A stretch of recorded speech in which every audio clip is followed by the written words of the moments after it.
H.P. Lovecraft said, "We live on a placid island of ignorance in the midst of the black seas of infinity, and it was not meant that we should voyage far." What if that's true? The crew of the ship named Event Horizon took that quote to a test, and it didn't end well. Welcome back, guys. It's Motion Recaps again, and today we're covering the 1997 sci-fi horror movie, Event Horizon. Spoilers ahead. Let's begin. In the future, a starship named Event Horizon disappears on its very first voyage. After 7 years, it comes back. Soon enough, a rescue team is sent there together with the designer of the Event Horizon. After 56 days of traveling, they find the Event Horizon near planet Neptune. The crew goes in to investigate if there's anyone still alive on the ship. One crew member finds some kind of gate, and he gets pulled in. A huge shockwave emerges from the gate, damaging the rescue ship and forcing the crew to escape into the Event Horizon.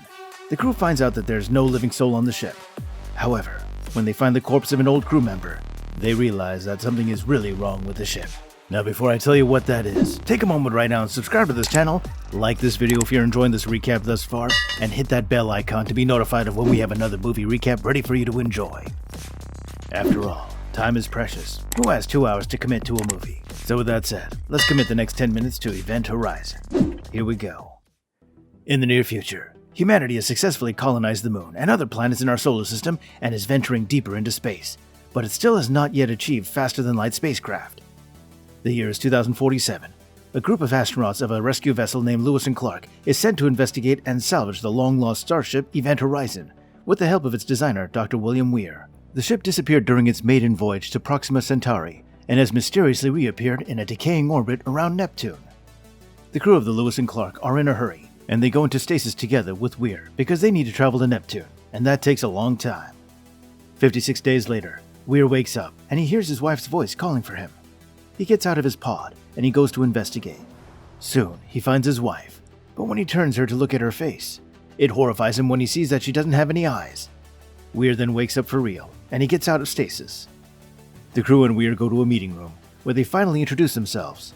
The crew of the Lewis and Clark consists of Captain Miller, Lieutenant Stark, Pilot Smith, Medical Technician Peters, Engineer Ensign Justin, Dr. DJ, and Rescue Technician Cooper. Miller then orders Weir to brief them about Event Horizon. Weir tells them that Event Horizon achieved the speed faster than light by creating dimensional gateways, and then using them to jump from one point in the universe to another, light years away. He also tells them that the ship opened the gate to Proxima Centauri, and then it just disappeared without a trace. Weir then takes them to another room, where he plays them a transmission he received from the ship. It horrifies the crew when they hear the screams of despair echoing from a device in Weir's hand. He tells the crew that they can hear a human voice in the background if they listen carefully, and DJ manages to hear something. He tells the others that the person spoke in Latin, and he translates that sentence as, "Save me." The crew then gets an alarm that informs them that they're near the Event Horizon. Everybody gets to their places as they carefully approach Neptune. Smith tells Miller that they're getting into Neptune's upper ionosphere, and the entire ship trembles because of the storm that's ravaging outside. Soon, the crew locates the Event Horizon, and Weir guides Smith to the main airlock where they can dock. Smith docks, and the ship stops trembling. Miller then asks Stark about the state of the ship, and she informs him that the ship is in a deep, cold state, and that the gravity is turned off. Miller then orders Peters and Justin to go together with him on the Event Horizon to search it completely. However, Weir wants to go as well, but Miller tells him that he needs him to stay on the Lewis and Clark to guide them. Smith connects with the Event Horizon, and the search group enters the ship. The group starts looking around, and they find a bunch of explosives. Miller asks Weir about them, and Weir tells him that the explosives were there in case of an emergency, so the crew can separate the main deck and lifeboats from the ship's stern section. The group then separates. Peters goes to the bridge, and when lightning flashes, we can see bloody remains of the old crew behind her. She finds the ship's video log, and just at that moment when she takes it, she comes face to face with an eyeless corpse. That shocks her, and the others on the Lewis and Clark. At the same time, Justin is in front of the engineer's deck, and he enters a creepy corridor that looks like a meat grinder. Then he enters a room with a metal sphere surrounded by 3 rings. Weir tells him that he's found the ship's core, the gravity drive. Suddenly, a light flashes, and Justin's communication dies. Stark tries to reach him, but with no luck. Justin is blinded by the light, and he barely sees the things aligning. The sphere then becomes some kind of gate. Justin touches it, and something pulls him in. Suddenly, an enormous shockwave gets out of the gate, and it damages the Lewis and Clark badly. Cooper immediately heads to the Event Horizon to save Justin. The crew is losing oxygen on the Lewis and Clark, and Miller orders everyone to flee onto the event horizon. Everyone goes except Smith, who goes outside to fix the ship. Cooper gets Justin out of the gate, and Peter turns on the gravity. The crew makes themselves comfortable on the event horizon, and after doing the calculations, they find out that they only have oxygen for 20 hours on the event horizon. They need to fix the Lewis and Clark before they run out of oxygen. DJ and Peters are taking care of Justin, who is in a catatonic state. Cooper tells Miller what happened and that the gate was open, but Weir immediately tells Cooper that it would be impossible. However, Cooper tries to convince Miller that he's telling the truth, and the situation quickly escalates. Miller asks Weir about the core, and he figures out that Weir is hiding something. Miller persuades Weir to tell him, and the doctor takes him and Stark to the core. Weir then tells him that when the three rings align, they create an artificial black hole. Miller is shocked, but Weir tells him it's perfectly safe.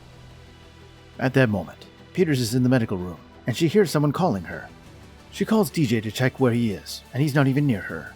She hears the voice again, and she finds out that it's coming from a covered box. When she removes the cover, she sees her son with wounds on his legs.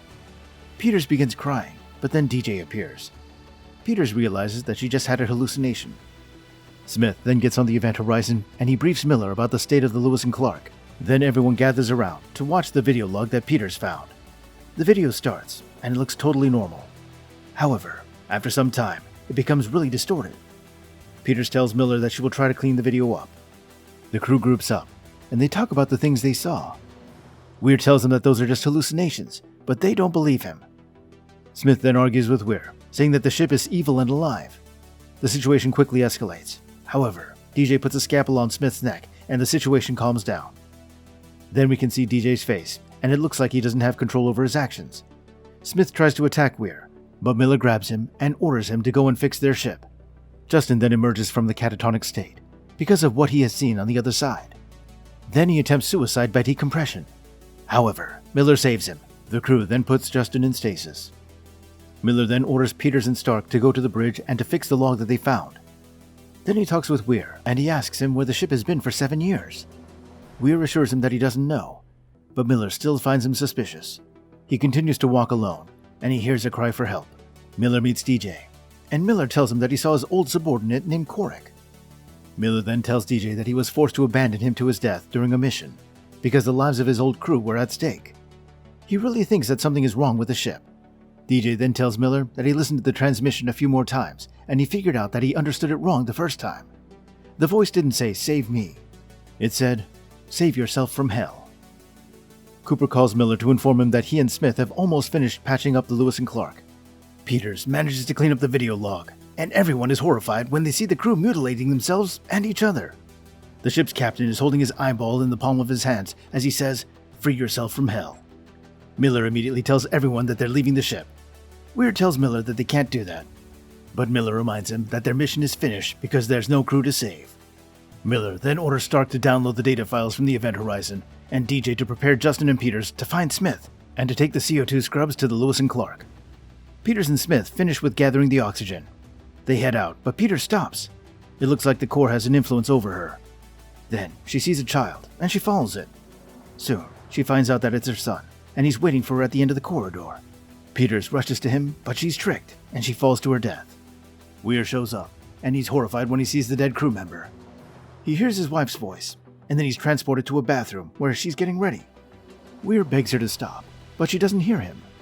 His wife gets into a bathtub, and she kills herself. Weir is crying on his knees when his wife gets up and hugs him.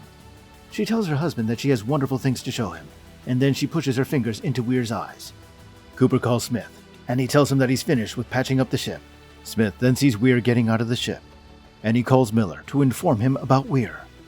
Miller notices that the explosive charge is missing, and he tells Smith to get out of the ship. Instead of running, Smith tries to find the explosive.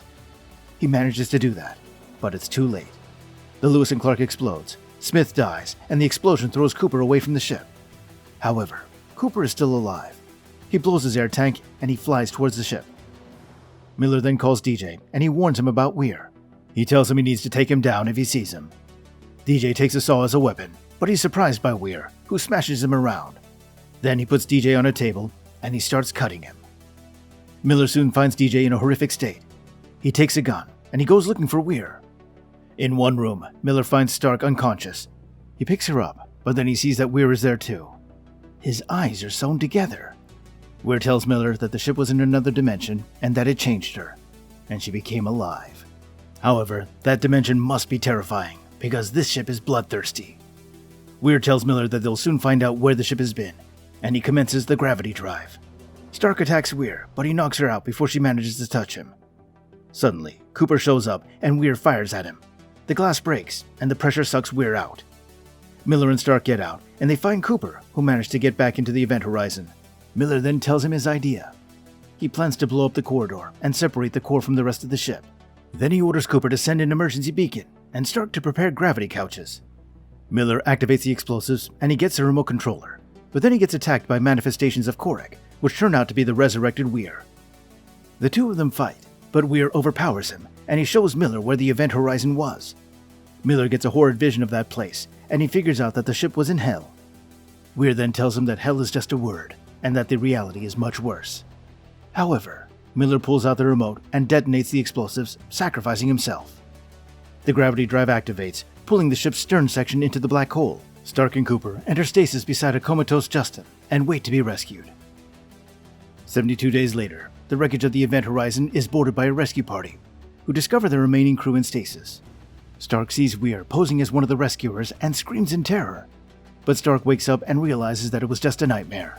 Cooper and the rescue team comfort the newly awakened and terrified Stark as the bulkheads unexpectedly close. The movie ends there. And that's our recap of the 1997 sci-fi horror movie, Event Horizon. What do you guys think? Did this movie scare you when you first saw it? Sure scared me. Let me know in the comment section below. What's your favorite sci-fi horror movie? Well, that's all for this Motion Recaps. Thanks so much for watching, and we'll see you in our next video.